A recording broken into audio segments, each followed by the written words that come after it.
Olá, pessoal, uma boa noite a todos. Meu nome é Caroline Verri, eu sou gerente de comunicação da BO2O, apoiadora oficial dessa segunda edição do Innovation Experience Conference. Eu gostaria muito de agradecer a audiência de todos que estão nos acompanhando. Esse webinar ele faz parte de uma trilha de conteúdo especial de fomento em saúde da associação, que inclusive muito em breve terá um novo comitê focado em assuntos relacionados à Health Tech.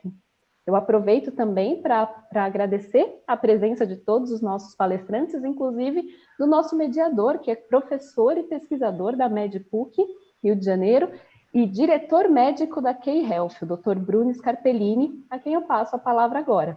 Hoje eu tenho o enorme prazer de apresentar a vocês o painel com o tema Health Tech 4.0, como integrar tecnologia, dados, inovação e regulação em prol de uma saúde mais inclusiva. Um tema incrível e que conta com a presença aqui de super especialistas. Então, aproveito essa oportunidade para desejar um excelente painel a todos e, Dr. Bruno, é com você. Obrigado, Caroline, pela apresentação. Queria dar boa noite a todos que nos estão assistindo hoje. Agradecer ao Eduardo Oliveira pela presença, Eduardo do Saúde ID, Tereza Saqueta, do Sírio-Libanês, Guilherme, da Conexa Saúde, e Carlos Eduardo Lopes, Cadu Lopes, do Doctoralia, pela presença. Tá? Hoje vamos começar com uma série de 4 perguntas, cada uma com 2 minutos e meio de resposta de cada um de vocês, para que a gente consiga ouvir a opinião de cada um de vocês. Então, eu vou passar primeiro a palavra à Tereza, fazer a primeira pergunta à Tereza, perguntando como técnicas de Big Data e inteligência artificial podem melhorar a relação médico-paciente. E aí, depois da Tereza, a gente pode seguir com o Eduardo, com o Guilherme e com o Carlos Eduardo, por favor. Tereza, é com você. Muito obrigada, Bruno. Boa noite a todos. Em primeiro lugar, quero agradecer o convite por fazer parte desse painel sobre um tema tão atual e relevante. E é um prazer estar aqui junto a amigos, né, Bruno, e grandes profissionais do setor. Como uma introdução, né, sobre o tema de inteligência artificial e Big Data, até antes de falar mais especificamente de aplicações em saúde e na relação médico-paciente, assim, de uma maneira bastante simplificada, né, para que servem as técnicas de Big Data e inteligência artificiais? De maneira geral, elas servem para resolver problemas de forma automatizada, né? Que é o que a gente faz no nosso dia a dia, a gente resolve problemas. Então, como automatizar isso e as vantagens de fazer isso usando sistemas computacionais é porque você passa a contar com a capacidade computacional de uma máquina, e essa capacidade, ela aumenta ao longo do tempo exponencialmente. Então, esse é o grande benefício de você usar Big Data, inteligência artificial no dia a dia para a resolução dos nossos problemas, né? E a gente já tem ali, já há muitos anos, né, na lei de Moore, esse benefício de que inclusive se mantém ao longo do tempo, de que essa capacidade computacional ela dobra a cada 18 meses com os mesmos custos. Então, o crescimento dessa capacidade computacional ele é exponencial. E a gente pode fazer uso disso para nos auxiliar no nosso dia a dia a resolver os nossos problemas, né? Um paralelo bastante interessante que eu li num livro, né, enquanto eu estava fazendo o meu MBA, foi uma indicação de um professor nosso, de 2 professores do MIT, Eric, e nem vou falar o sobrenome dele, e o Andrew McPhee. Esse livro se chama The Second Machine Age. Eles não falam de indústria 4.0, é como se eles falassem da segunda era das máquinas, né?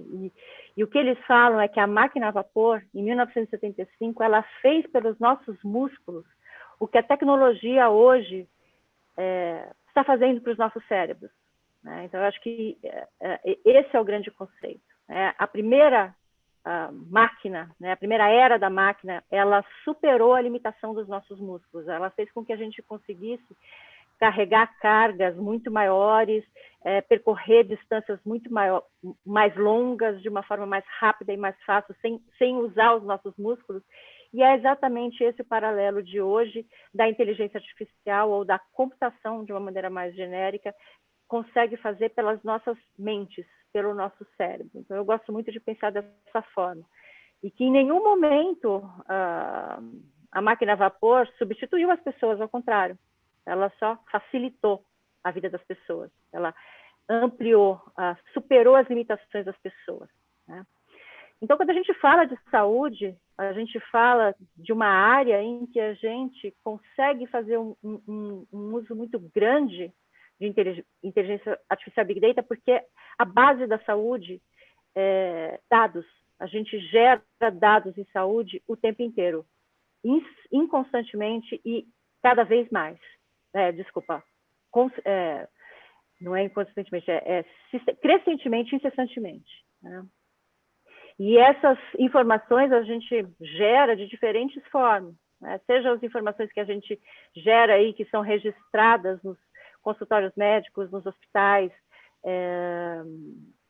nos laboratórios em que a gente faz os exames, seja no nosso dia a dia, nos devices que a gente usa, isso cada vez é mais frequente, no nosso smartphone, na balança que a gente se pesa no dia a dia, no aparelho que a gente mede a pressão, todos esses dados, eles podem ser coletados, eles normalmente são gerados em meio digital, eles podem ser coletados e eles podem ser analisados para fazer uma quantidade enorme de melhorias para o nosso processo de saúde como um todo e principalmente na relação médico-paciente, né? Se o médico precisar deixar de se preocupar com algumas coisas que ele tem que se preocupar hoje para poder prestar um apoio cada vez maior e mais próximo, com base no relacionamento médico-paciente de fato, no olho, sentir, né, o que o paciente está passando, ser mais empático com o paciente, né?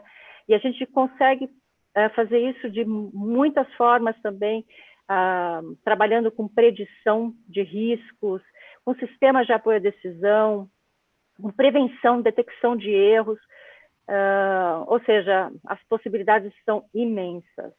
Espero não ter falado muito, mas esse assunto de fato é fascinante para mim.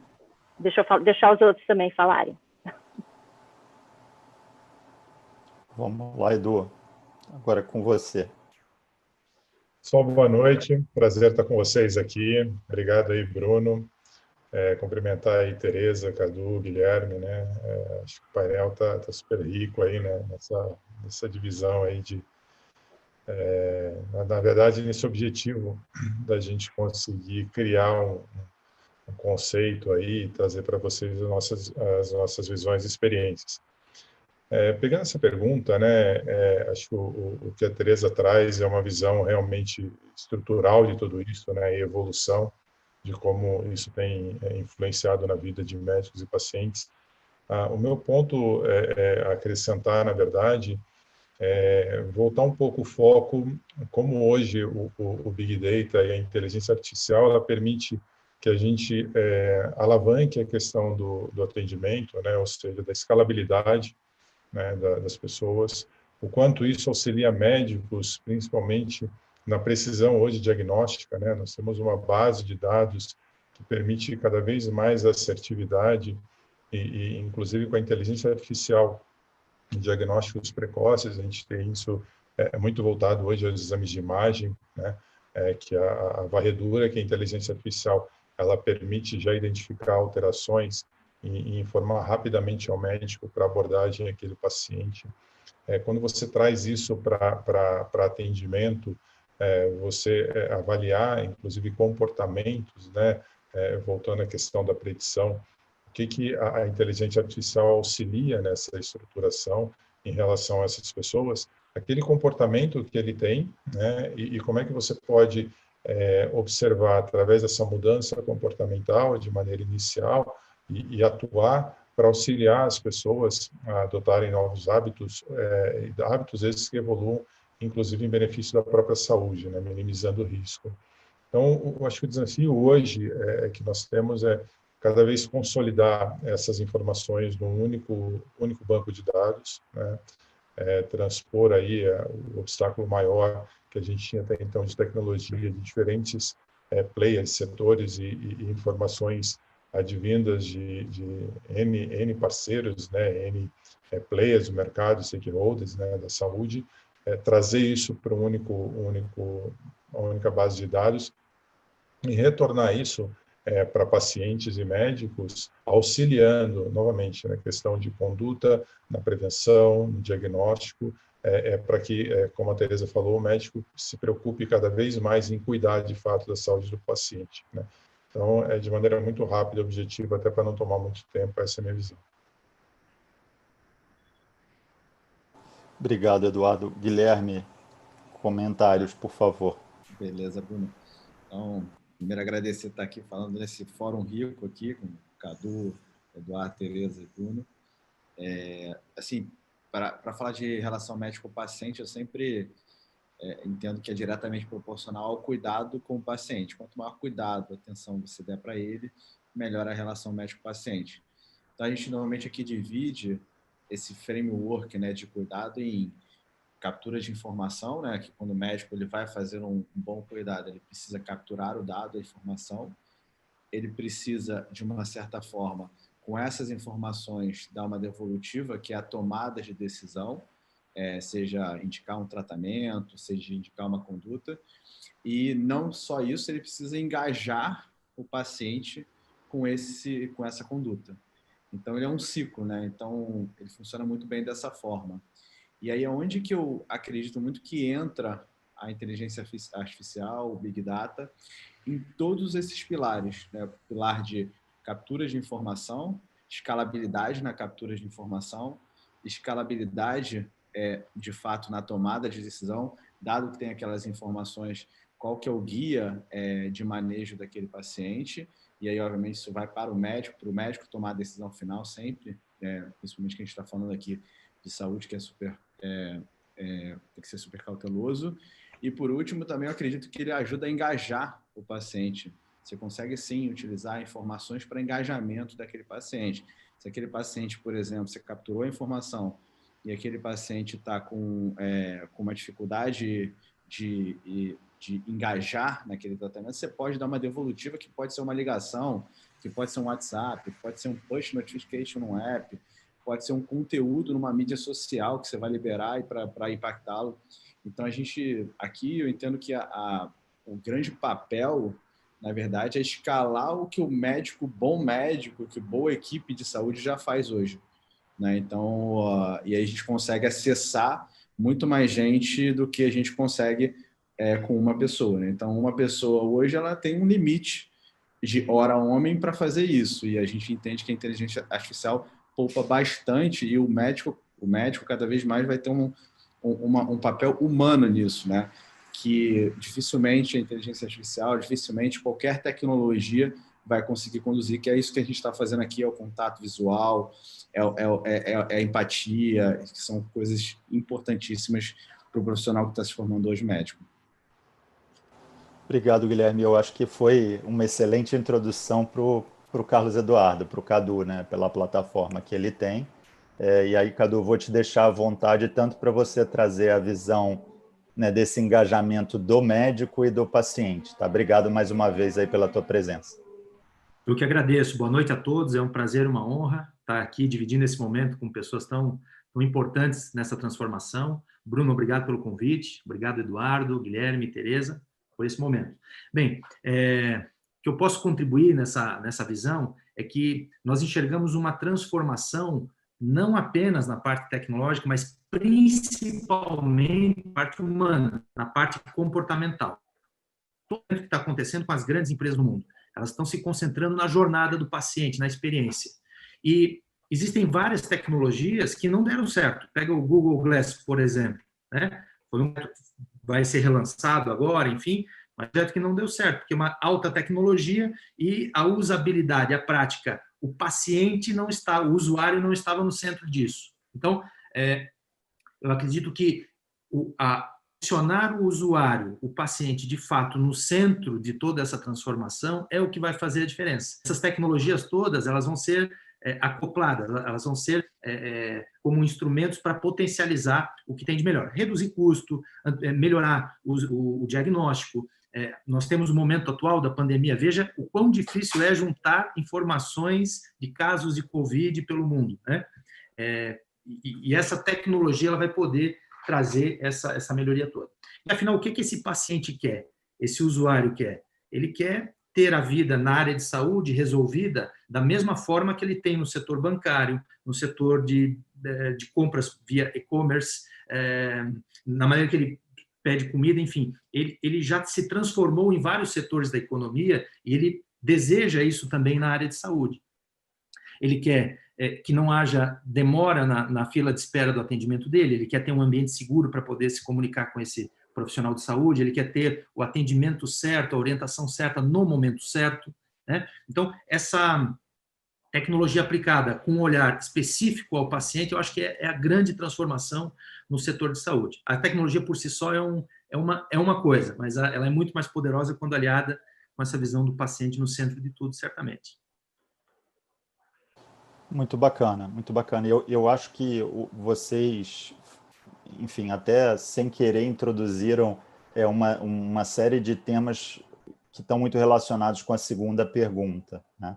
Nessa segunda pergunta eu vou fazer o caminho inverso. Então, Carlos Eduardo, Guilherme, Eduardo e Tereza, né? Então, hoje a gente tem uma série ou múltiplos stakeholders dentro da cadeia de valor de saúde, ou seja, a gente tem uma série de atores. Falamos aqui do médico, falamos do paciente, mas temos prestadores de serviços, tem o pessoal da cadeia da rede de suprimentos, prestadores de serviço, há também os hospitais, a parte de medicina diagnóstica, a rede de farmácias, e novos players, novos atores cada vez mais chegando, inclusive com a parte de tecnologia. Telemedicina com Conexa Saúde, a rede de engajamento com a própria Doctoralia.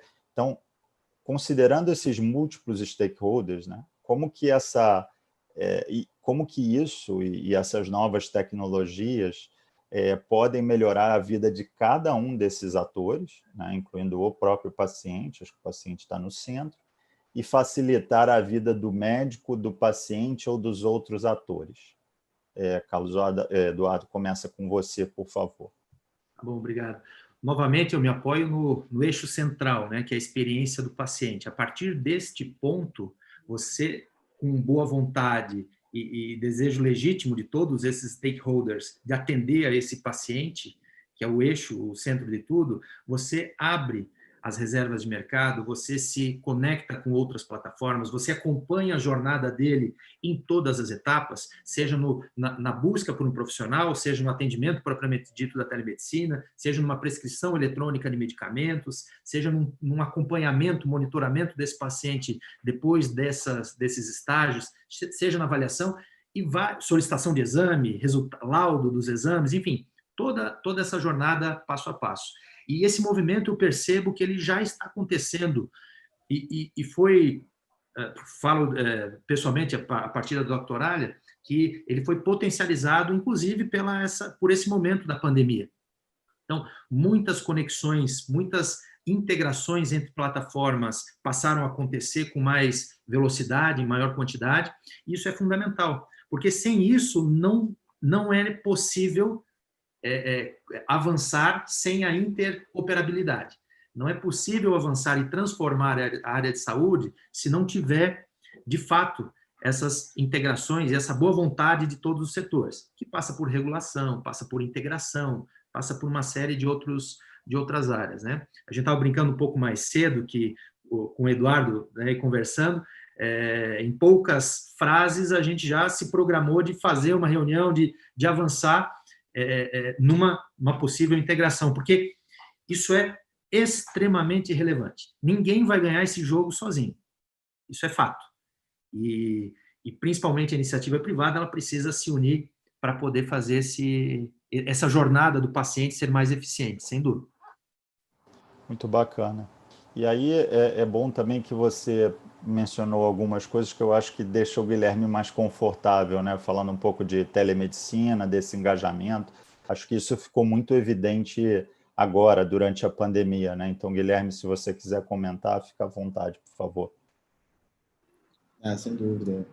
A gente está falando de telemedicina como meio, né, como ferramenta, mas no final é saúde digital, né? É você conseguir, de fato, digitalizar a jornada desse paciente e oferecendo, como o Cadu comentou, que acho super importante, experiência focada no paciente.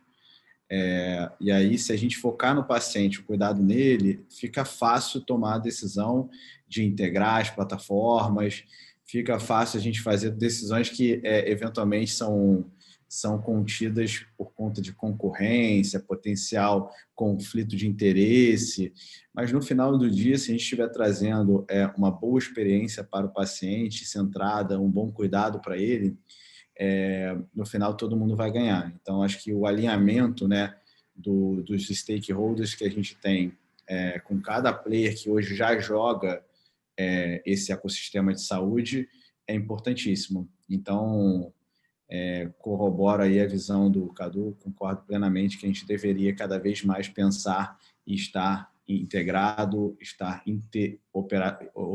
interoperáveis, né, assim dizer, e porque isso vai realmente facilitar e vai melhorar muito a vida do paciente e, consequentemente, a relação médico-paciente. Bacana. Tereza, você que já teve aí numa série de diferentes cargos em diferentes atores, depois dessa fala do Guilherme e do Carlos Eduardo, queria que você complementasse aí um pouquinho a visão deles com a sua experiência.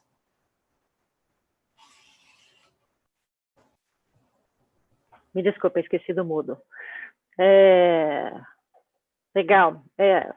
De fato, estando em diferentes players, você consegue, né, visualizar de forma bastante evidente, né, o que acontece no setor. Por uma questão histórica e do próprio modelo que a saúde se organiza no Brasil, existe uma desconfiança, né? Então, essa desconfiança entre os diferentes players, entre os diferentes stakeholders, ela é fato. E essa desconfiança, ela tem um custo, né? É o famoso custo da desconfiança, que vai gerando um ciclo vicioso que agrava a situação cada vez mais, porque quando você desconfia, você não abre, você não troca, né? Então, eu acho que o caminho realmente para a gente sair de tudo isso é via colaboração, é via integração de dados, é entender que está todo mundo no mesmo barco, é transparência, né? E entender, né, que, como foi comentado tanto pelo Cadu quanto pelo Guilherme, quem está no centro é o paciente, né? E que, de novo, gostei muito também do que o Cadu falou, sozinho ninguém vai sair bem de tudo isso, né? A gente vê os custos crescendo e insustentáveis, né? Nos Estados Unidos, a gente está indo no caminho dos Estados Unidos, eles ainda tiveram ali o Obamacare, que tentou dar uma freada em tudo isso que está acontecendo, e a gente sabe que a tecnologia está aí, ela está disponível. A interoperabilidade, ela é uma realidade do ponto de vista de tecnologia, envolve muito mais decisão, envolve muito mais liderança, assumir risco, porque a gente sabe que por meio da tecnologia, por meio da troca da informação, a gente vai conseguir beneficiar todos esses players no final. A questão é quem vai começar, quem vai ter a iniciativa, e alguns já tiveram, né? Isso é a beleza do momento que a gente vê agora, inclusive por conta do Covid, né? Como o Cadu também comentou, né? Que acelerou tudo isso, e acho que o Guilherme também sentiu bastante isso na prática, né? Mas a gente precisa seguir adiante com isso como liderança do setor, né? Eu acho que esse é o papel de uma liderança forte que enxerga toda a cadeia e os impactos e o que a gente pode fazer por meio da tecnologia, que ela não é obstáculo hoje. Obrigado, Tereza. E, Eduardo, você que hoje está aí diante enfim, acabamos terminando em você, mas foi super oportuno, porque hoje você está aí diante do desafio que é o Saúde ID, né, com tudo aquilo que ele se propõe em ser um marketplace esse que é muito conhecido em outras áreas que não a saúde, né, mas hoje trazendo esse desafio da saúde. Então, considerando o Saúde ID, a sua visão sobre o Saúde ID, e considerando também tudo que os outros colegas falaram, como é que você vê esse papel para os múltiplos atores da cadeia de valor de saúde? Eu fiquei feliz de ficar por último, né, e ouvir tudo isso e poder falar ao final. Quando a gente fala hoje de saúde, né, do sistema, a gente está falando em 25% aproximadamente da população que tem acesso à saúde privada, né? E quando a gente olha para trás, historicamente, né, avaliando como é que cada um se comportou na oferta de soluções, e as empresas vêm trabalhando de forma muito genuína, né, em tentar ofertar para os RHs soluções que, de fato, tragam eficiência, né, ao final da gestão, melhorando qualidade e, consequentemente, tornando o custo compatível com a capacidade de cada empresa de absorver isso no seu orçamento, né? E olhando para esse mesmo histórico, a gente vê o quão difícil está de fechar essa conta, né? Cada vez mais desafiadora para os RHs, né? Esse fechamento, e por mais que tente se conectar tudo isso através de sistemas, realmente o que a Teresa fala ali da tecnologia não ser mais um entrave, eu concordo com ela. O que faltava é um modelo, né? Acho que a gente vive um momento aí que permite, sim, a gente começar a trabalhar de forma conjunta, né? Com o paciente no centro desse cuidado, e ter o que é ter o paciente no centro do cuidado?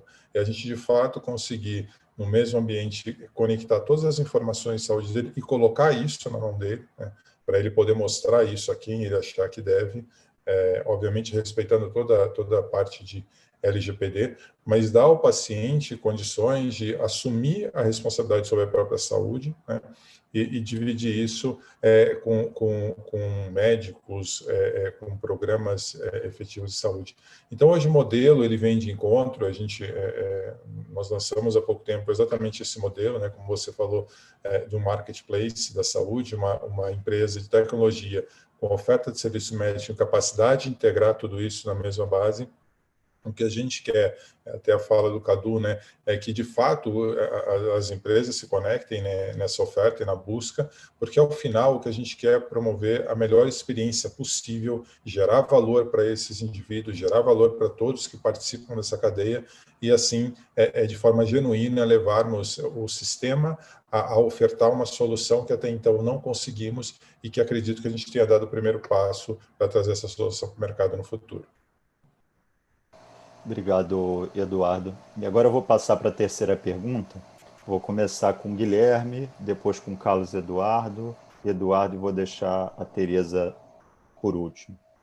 Guilherme, você com a Conexa e com a equipe de telemedicina, acho que você é uma pessoa ótima para começar a falar de qual é o papel da telemedicina na saúde atual, e se você quiser, inclusive, correlacionar com a pandemia de Covid, fique super à vontade, bem como no futuro da saúde. Perfeito. A gente tem assim, eu acho que o papel da telemedicina ele vai focar muito na jornada do paciente. Hoje a gente tem uma jornada do paciente que ela tem, teoricamente, ela tem alguns steps que devem ser feitos, né? A gente tem, até a gente chama, né, atenção primária, atenção secundária, terciária, quaternária, para ele ir subindo esses steps e ir se direcionando. Mas fora isso, você tem todo uma trajetória que, por enquanto, quem está se dirigindo é o próprio paciente sem uma coordenação desse cuidado. Então, porque ele não sabe se ele tem uma dor de cabeça, se ele deveria ir para um médico, se ele deveria ir no Google, se ele deveria ir fazer uma telemedicina, ele não sabe ainda qual é o melhor caminho para ele, ou até mesmo ir numa farmácia tomar um remédio. Então, porque realmente, de fato, é difícil você ter acesso ao conteúdo. Então, a telemedicina ela entra em vários pontos dessa jornada. No primeiro momento em que você tem uma queixa, ele pode sim fazer um primeiro atendimento, direcionar esse atendimento para potencialmente uma atenção primária, e se for muito grave, secundária ou terciária, e a telemedicina, por ser muito fácil de acessar, ela consegue veicular com segurança. Então, o primeiro papel da telemedicina, dentro dessa jornada do paciente, é de navegá-lo, é conseguir ajudar a navegação, e também, quando você consegue dar muito acesso fácil, uma experiência muito boa, você também faz com que essa informação ela seja digitalizada automaticamente. E aí, na digitalização, você contribui para o quê? Para que os dados sejam utilizados cada vez mais para ter uma eficiência no sistema de saúde, que hoje é um dos maiores problemas. Hoje, o custo de desperdício em saúde, que gira em torno de 30%, se deve muito a isso. A gente não tem nem essa informação, porque nem digitalizada ela está.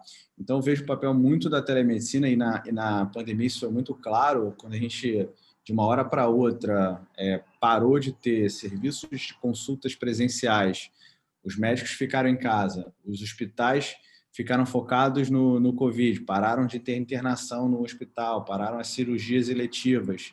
Tudo isso ficou muito claro o quanto que a telemedicina ela pode apoiar. E aí ela foi na casa do paciente, adentrou a casa do paciente para oferecer um serviço de saúde com muita excelência, com muita qualidade, e direcionando apenas os casos, de fato, que deveriam ir para o pronto-socorro, que deveriam ser internados. Então, a telemedicina contribui muito para essa jornada mais efetiva. E, sem dúvida nenhuma, isso gera um custo menor, que vai conseguir fazer com que mais pessoas tenham acesso à saúde. Então, a tecnologia, nesse caso, escala bastante qualidade e acesso. Obrigado, Guilherme. Cadu, quer complementar, falar um pouco aí do trabalho que vocês fizeram aí na Doctoralia com a plataforma de telemedicina? Fica à vontade. Sim, quero complementar porque foi uma tremenda surpresa, né? Nós somos um grupo global, trabalhamos em mais de 15 países e já tínhamos a tecnologia. Quando liberou aqui no Brasil, a gente imediatamente botou no ar, liberou para algumas favelas também, em algumas prefeituras. E uma constatação que eu trago aqui, falando de Doctoralia, é que, na nossa visão, o paciente já está mais adaptado à telemedicina do que o próprio setor. Vou repetir, vou explicar um pouco mais minha colocação. As taxas de Net Promoter Score, que é a satisfação, né, do usuário com relação à telemedicina, são altíssimas. O usuário que tem a experiência por telemedicina, ele avalia muito positivamente essa experiência. Ele deseja isso. Muitas vezes ele prefere isso, né, ao invés da outra experiência tradicional. Agora, o que nós vimos dentro dessa telemedicina, não falando de Doctoralia, mas falando de um modo geral, é que no momento de pandemia houve ou ainda existem muitos profissionais de saúde usando meios não seguros para exercitar a telemedicina, né? E aí, falando ainda do momento atual, ela foi muito necessária, foi muito útil nesse momento de pandemia. Agora, olhando para frente, dividindo a resposta e falando para frente, é necessário uma regulação, é necessário um cuidado maior na utilização, é importante um cuidado também na capacitação, no entendimento de toda a classe de profissionais de saúde, porque esse usuário, esse paciente, ele já está mais digitalizado o dia a dia dele por todos os outros setores da economia, então, para ele incorporar essa tecnologia no dia a dia dele é mais fácil, né? E para os profissionais de saúde carece de uma atenção, de um olhar para isso de uma maneira definitiva. Quando a gente fala de conexão, né, a gente vê as experiências totalmente diferentes em cidades com uma conexão, grandes centros e cidades remotas. E aí a gente chega numa segunda conclusão, de que quando entra dados numa região remota, significa entrega de saúde. Olha que interessante isso, né? As regiões remotas que recebem dados 4G, transmissão de dados 4G, e eu vim da área de telecomunicações, significa que para aquela região você está entregando também mais saúde, mais qualidade de vida. Isso é uma revolução, isso é incrível, porque isso de fato é transformador. Então eu separo em dois momentos, o momento atual, que é provisório, temporário, necessário para esse período de pandemia, mas também um futuro híbrido do atendimento físico com online. Não faz sentido mais você se deslocar, pagar estacionamento para pegar um carimbo numa receita que poderia ser facilmente transmitida de modo digital. É eficiência e eficácia para o profissional de saúde, eficiência e eficácia para o paciente. Isso barateia, inclusive, os custos com planos de saúde, com toda essa trajetória. Novamente, experiência do paciente e jornada do paciente aí no centro de tudo. E você falou de algo que é muito interessante. Eu vi, por exemplo, aqui o Conselho Regional de Medicina do Rio, ele criou uma plataforma que eu consigo agora, nesse minuto, entrar, te fazer um pedido de exame, te fazer uma receita, só não faz a receita azul, aquelas receitas com cores, azul, amarela, etc., que tem um controle, mas te mandar rapidamente com QR Code, né? Então, isso facilita muito a vida do médico. Quantas vezes a gente já fez consulta para trocar receita de paciente, que era um usuário crônico e não estava estável. Então, isso mostra um pouco esse papel.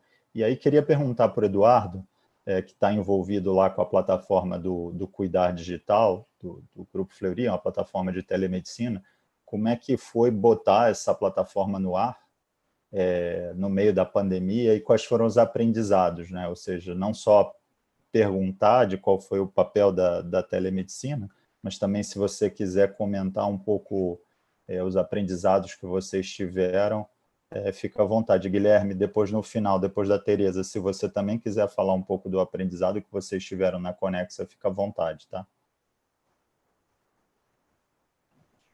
Obrigado, Bruno. Em relação ao papel da telemedicina, né, a gente, quando comparado ao mundo, a gente está ainda numa fase embrionária, né? Quando a gente vê aí Estados Unidos, Israel, China, própria Europa, né, utilizando disso de uma maneira em todo o seu potencial, né? Desde prescrições, de administração de medicamento, da consulta, a experiência, né, do indivíduo na utilização, a conexão com devices, né? Eu acho que a pandemia ela trouxe uma mudança cultural, né, tanto para pacientes como para médicos nesse período. O único acesso que a gente teve no início da pandemia era o pronto-socorro, né, e todos muito assustados com o que estava acontecendo, com pouquíssima informação ainda do comportamento da doença, né, e médicos e pacientes se isolaram nesse período.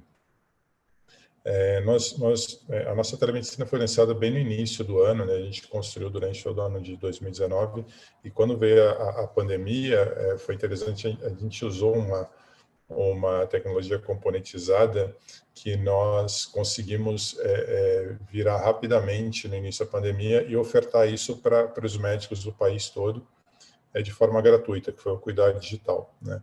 Então, a plataforma de telemedicina que foi utilizada e muito utilizada, né, durante esse período aí da pandemia pelos médicos para acessar seus pacientes que estavam completamente isolados, né, e conseguir acompanhar a saúde deles. Há pouco tempo saiu uma matéria, né, um artigo falando do aumento da incidência de pacientes que faleceram durante a pandemia por conta do isolamento e não acompanhamento e cuidado da sua saúde, né? Eu acho que a telemedicina ela vem também para auxiliar.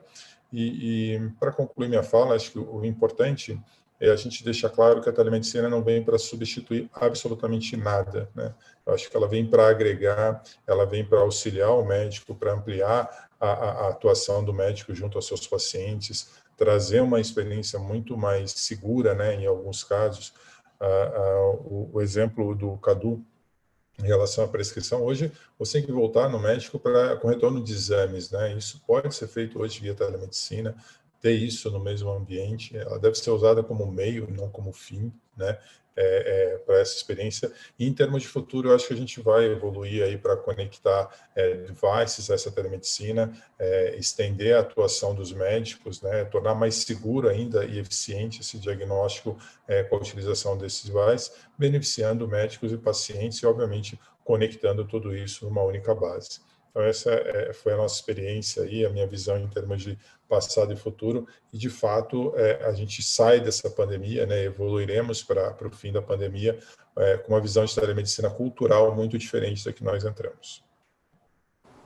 Tereza, fala um pouco do papel da telemedicina no ambiente hospitalar, aí, o que você o que você viveu, perdão, que você viu durante a pandemia, e de que maneira você vê o papel da telemedicina no futuro. Perfeito, Bruno. Bom, nem preciso dizer o quão fundamental, crucial, vital, né, passou a ser o papel da telemedicina dentro do hospital, né? Então, começou com uma parceria muito forte lá no PA, né, que era onde chegavam esses pacientes, chegavam pacientes com suspeitas fortes de COVID, e ficava uma sensação muito ruim, esses pacientes coletavam os exames e ficavam aguardando, né, com uma perspectiva de estar disseminando, né, passando esses vírus para outras pessoas, e ao mesmo tempo mandar esse paciente para casa, era uma doença que ninguém sabia, né, exatamente como tratar dessa doença, né. Então nós começamos com essa iniciativa de desenvolver soluções de telemedicina para o acompanhamento desses pacientes com suspeita de COVID, que não precisariam ficar no hospital, ficavam em casa, mas com um acompanhamento próximo, um monitoramento muito próximo por meio de telemedicina. Em seguida, nós ampliamos isso para evitar idas desnecessárias de pacientes também ao PA, né, onde a gente sabia que também havia um risco grande de contaminação, e então, com ferramentas de triagem, inclusive usando robô, né, no WhatsApp, né, foi uma iniciativa muito bacana que a gente fez lá também. Usamos também telemedicina para facilitar a comunicação com os familiares que não podiam estar presentes lá no hospital, tinha toda uma restrição do acompanhamento, né? Então são coisas que a gente não pensa, né? E também para dar conforto para esses pacientes que ficavam em isolamento, então a gente criou condições para que eles pudessem também conversar com os seus familiares usando ferramentas de telecomunicação. E agora, né, depois de um tempo, na retomada das atividades, uma parceria muito interessante que foi feita do Sírio com o Hospital Bandeirantes, também com o time de PA, para apoiar o Colégio Bandeirantes remotamente, também no acompanhamento dos alunos, né, das crianças, dos alunos lá do hospital. Então, foi outra uso interessante que foi feito, além do que é mais habitual, que é oferecer telemedicina como suporte às empresas. Teve um projeto grande que foi feito com o Nubank. Bom, em relação, e teve essa questão também que o Eduardo comentou, das consultas, pacientes oncológicos, né, como que você interrompe um tratamento oncológico, mas com os pacientes com medo de voltar, enfim, também usamos a telemedicina nesse sentido para poder continuar a fazer esse tratamento de uma forma remota. Em relação ao futuro, né, assim, eu não vejo outro caminho, os pacientes gostaram, os médicos, e tinham muitos médicos que tinham resistência, porque nunca tinham experimentado, eles gostaram, né? Eu ouço vários depoimentos, inclusive, falando assim, olha, eu tinha medo, eu desconfiava, eu achava, e todos eles agora veem os inúmeros benefícios que são decorrentes disso. Eu vou passar um pouquinho do meu tempo, mas acho que é interessante eu colocar isso. E eu acho que a principal questão aqui é acesso mesmo, né? Num país com essas dimensões continentais que nós temos, que as pessoas têm que muitas vezes se deslocar, e a gente fala da medicina privada com 25%, como o Eduardo colocou, mas a quantidade de população que poderia ter um acesso mais fácil, mais barato, evitando deslocamentos, conseguindo ter orientação, educação, assim, a telemedicina, para mim, ela vem para trazer benefícios para todo mundo, além também do que já foi comentado aqui da questão da eficiência, né? Tem uma discussão, mas o honorário médico, não, a gente não está falando de honorário médico, a gente está falando de redução de custos com deslocamento, né?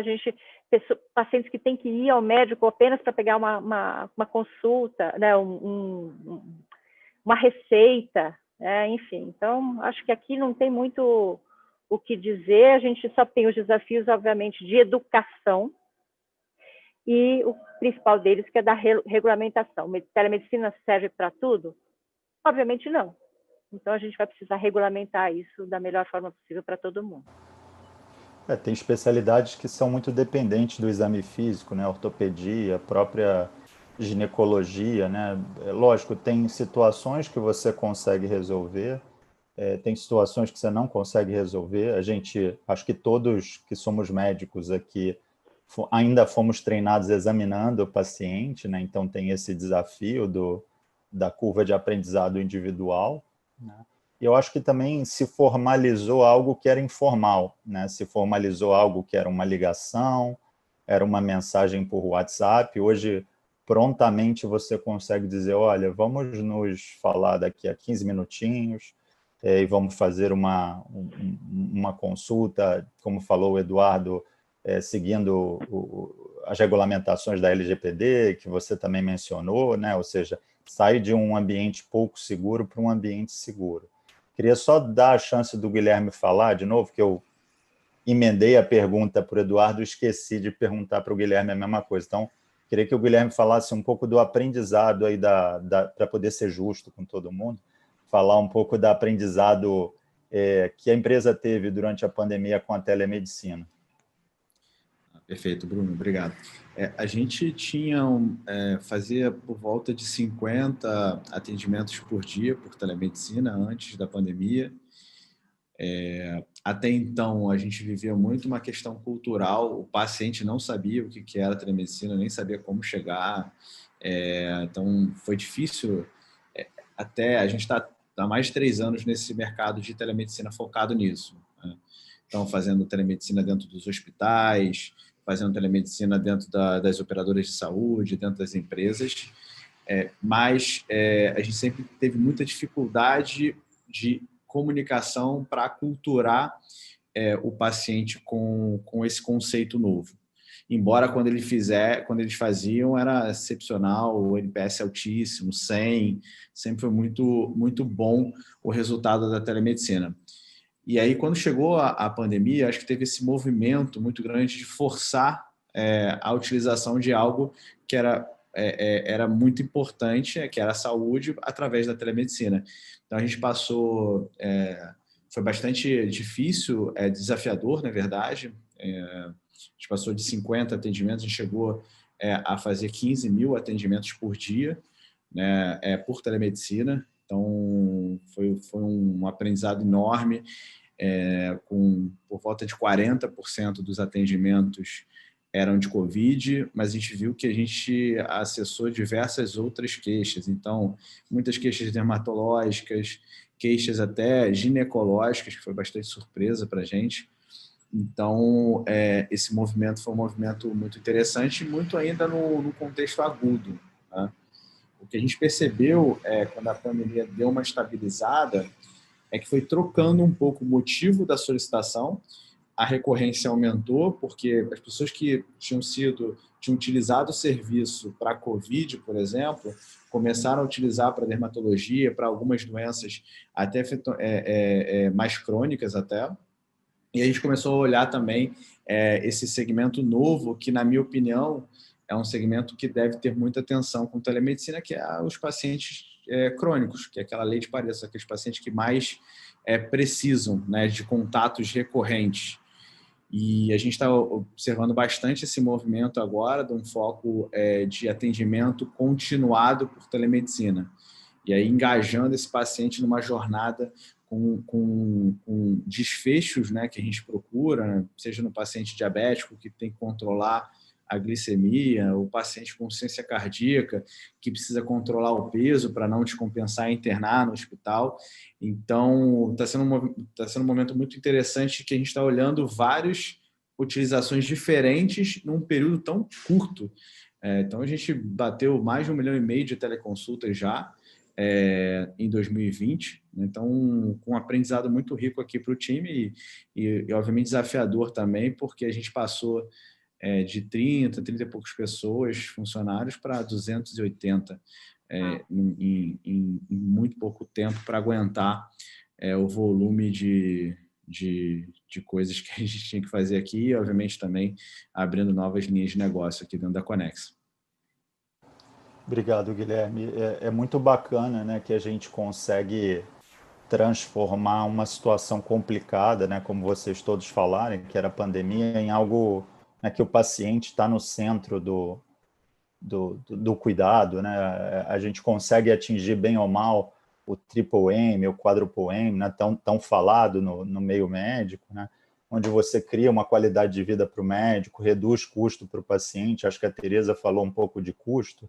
Em economia e saúde, a gente sempre fala de custo direto médico, custo direto não médico e custo indireto. Então, a gente conseguiu aqui fazer uma redução importante nesses custos, nesses últimos 2 custos que eu falei, custo direto não médico, que é o indivíduo se deslocar, a gasolina, o táxi, o tempo. Quanto é que vale seu tempo, né? Às vezes é um indivíduo que tem uma hora muito cara, um advogado, né, um desembargador, então, ou um superstar, né? Então, assim, você consegue reduzir esse custo, ou mesmo otimizar para o indivíduo que trabalha ali todo dia, né, que ele consiga se engajar à atividade, ou pessoas que precisam de terceiros, cuidadores, para ter cuidado, a gente reduzir, né, 1 hora, 2 horas, 3 horas de cuidador, né, isso tem um impacto em economia de saúde importante. E aí, agora, infelizmente, eu vou ter que começar a fechar, vou fazer a última pergunta. O que eu fiz foi o seguinte, eu aglutinei as 2 últimas perguntas, então, ao invés de vocês terem 2,5 minutos cada um, vocês passam a ter 4, 5 minutos cada um. Então, fiquem bem à vontade de falar. As perguntas, elas eram muito similares, então eu resolvi aglutinar as perguntas. Vou fazer o seguinte, vou começar pelo Cadu, Carlos Eduardo, perdão, depois Eduardo, Tereza, e vou fechar com você, tá, Guilherme? Só para facilitar.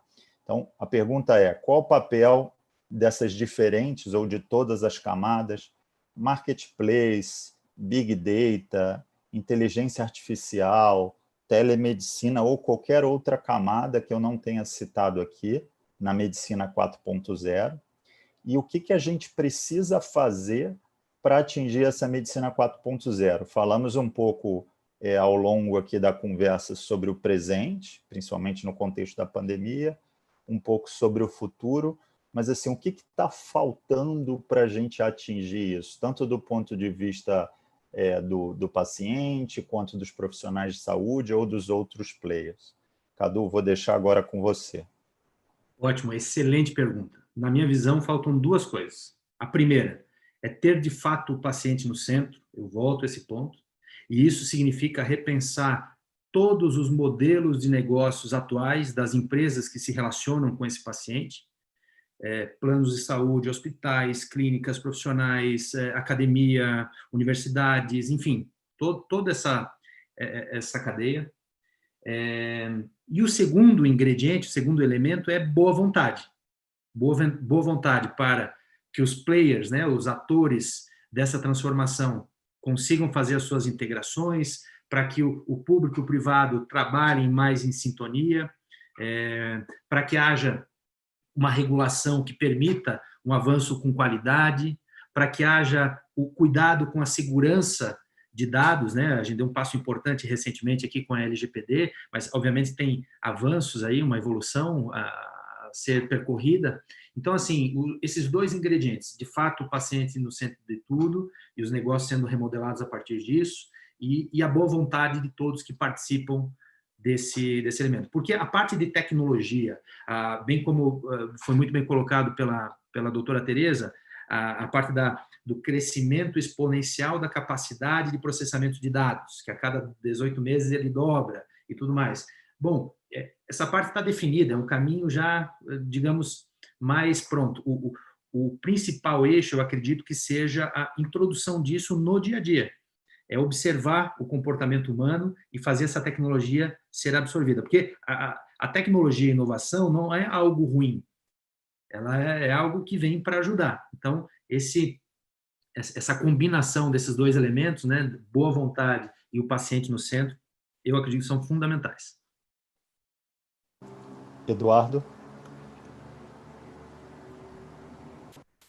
A minha resposta tem que ser fiel àquilo que eu acredito, defendo e hoje dedico 100% do meu tempo, né? Eu acho que nós demos o primeiro passo para isso. Nós construímos uma plataforma, como modelo de negócio, através de Saúde D, uma empresa de tecnologia. A base para isso é a integração de dados, né? A gente tem que integrar todos os players num único ambiente E aí, levando em consideração a sua colocação, né, Bruno, de diferentes camadas, então, pensando numa jornada completa desse paciente, em todas as interfaces que ele tem com a saúde, né, com os stakeholders, como é que eu consigo acompanhar a saúde dele, capturar as informações e reverter isso para ele de forma a melhorar, aperfeiçoar, a trazer de fato o que ele precisa em relação à saúde dele. Muitas pessoas hoje, né, falam assim, cuidar da saúde, em tratar, e muitas pessoas não sabem de fato o que fazer, que recurso médico procurar, qual é o melhor tratamento, qual é a melhor conduta. E o que a gente está buscando, acho que com a solução, é trazer esses atores, né, esses parceiros, para dentro dessa plataforma, cada um com a sua especialização, cada um com a sua capacidade de entrega, né?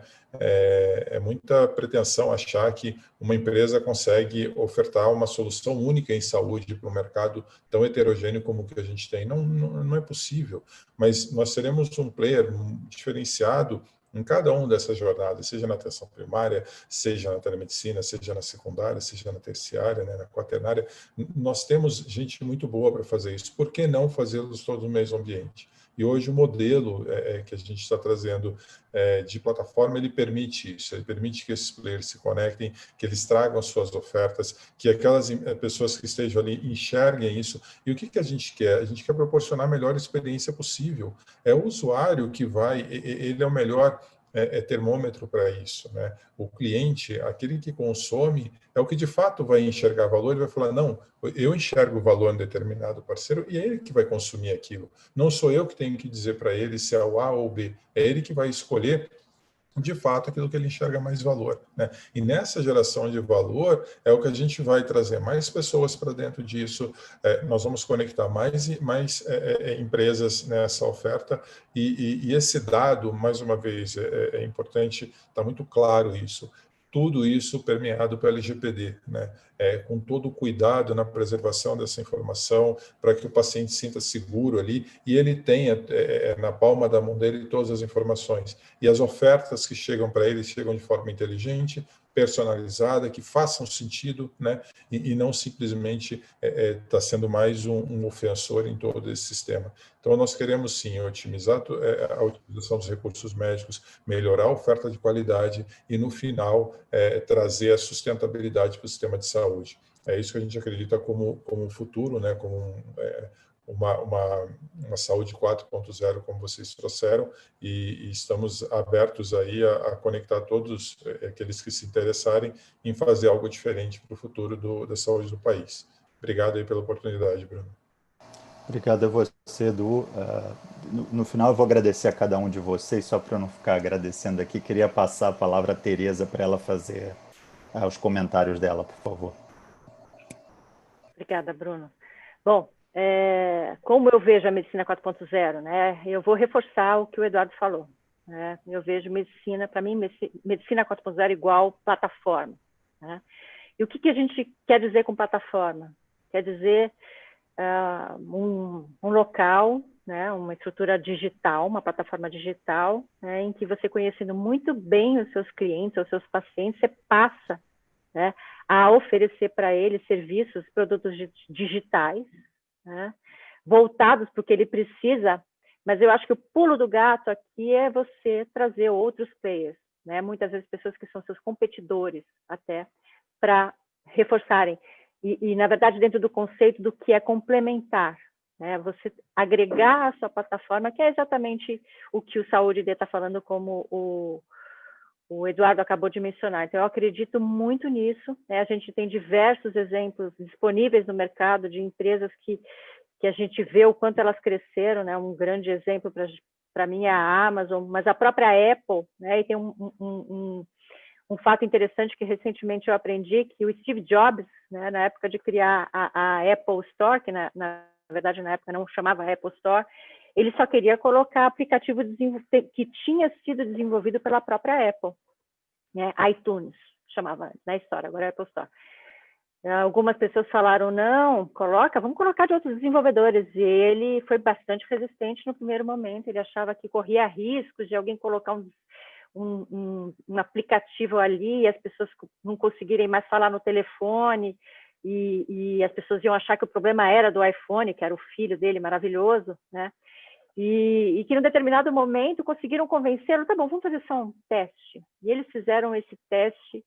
Numa sexta-feira, eles disponibilizaram, né, aplicativos desenvolvidos por desenvolvedores terceiros. Em 4 dias, eles tiveram 10 milhões de downloads. Então, eles falaram, bom, não tem outro caminho mesmo. E aí vai criando efeito de rede, né? Quanto mais aplicativo disponível, mais cliente você tem querendo fazer parte daquela rede, daquela plataforma, e aí você atrai mais desenvolvedor querendo oferecer aplicativo, muitas vezes, inclusive, de graça, né? E isso fez com que cada vez mais o iPhone fosse valorizado como o melhor smartphone disponível e foi, inclusive, aumentando o valor do iPhone, né? A gente tem um outro exemplo recente aqui no Brasil, que é a Magalu, que também fez isso, e tem uma história também interessante para contar nesse sentido de um amigo nosso até, Bruno, o Fernando Alberto. Ele está fazendo pão durante a pandemia e ele comentou que compra farinha e precisa comprar uma farinha especial, importada, e que é difícil comprar. Ele achou no Empório Santa Luzia, só que tentou fazer a compra online e foi muito difícil. E a plataforma deles não era muito boa, demorou sei lá quantas semanas para entregar, enfim. A fortaleza do Empório Santa Luísa não é distribuição, não é online. Eles são bons para ter aquela boutique ali na região dos Jardins, e essa é o grande valor e a fortaleza deles, né? Aí ele entrou no Google, farinha tal, e achou no Magalu. Comprou no Magalu, por um preço até muito bom. O Magalu entregou, acho que 2 horas depois. Adivinha a embalagem em nome de quem veio e a nota fiscal? Empório Santa Luzia. Então, incrível isso, né? Todo mundo saiu ganhando. Magazine Luiza, né, o Magalu saiu ganhando, o Empório Santa Luzia saiu ganhando e o cliente saiu muito satisfeito, né? Então, eu acho que é isso que a gente precisa fazer na saúde, é caminhar nesse sentido, de trabalhar em conjunto, em parceria. E usando esses dados todos que a gente vai acumulando para cada vez melhorar essa experiência e para cada vez oferecer serviços que sejam mais interessantes para os nossos clientes, né? E falando um pouquinho rapidamente sobre o que a gente precisa para atingir isso, é cultura e liderança, é governança, é definir claramente estratégia e saber que você vai ter que abrir mão de algumas coisas, né?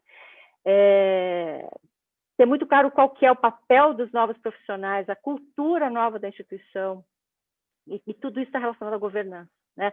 E a gente falou muito de LGPD, então, só para finalizar rapidamente, para mim, né, até pelo meu perfil de TI, acho que um tema absolutamente, né, o meu background de TI, um tema absolutamente que tem que estar na pauta máxima de todas essas empresas é segurança cibernética, é risco, gestão de risco relacionado à segurança cibernética. Era essa última coisa que eu queria colocar aqui, que a gente tem visto muito o que está acontecendo por aí em relação ao valor dos dados na saúde.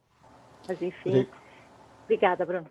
Obrigado, Tereza. E eu concordo com você, principalmente a educação do paciente, né? O paciente, ele não consegue entender algumas vezes que é melhor ele mandar o resultado de exame dele via o e-mail do que via o WhatsApp, né? Que o WhatsApp ele está completamente desprotegido. Guilherme, eu vou deixar com você, meu conterrâneo carioca aqui, sem querer, para você fechar aqui com a sua opinião, a nossa última pergunta. Perfeito. Bom, depois de todos falarem, fica até difícil, vou ficar repetitivo aqui, mas principalmente assim, para a gente atingir essa medicina 4.0, acredito muito que foco no cuidado do paciente, na experiência que ele vai ter.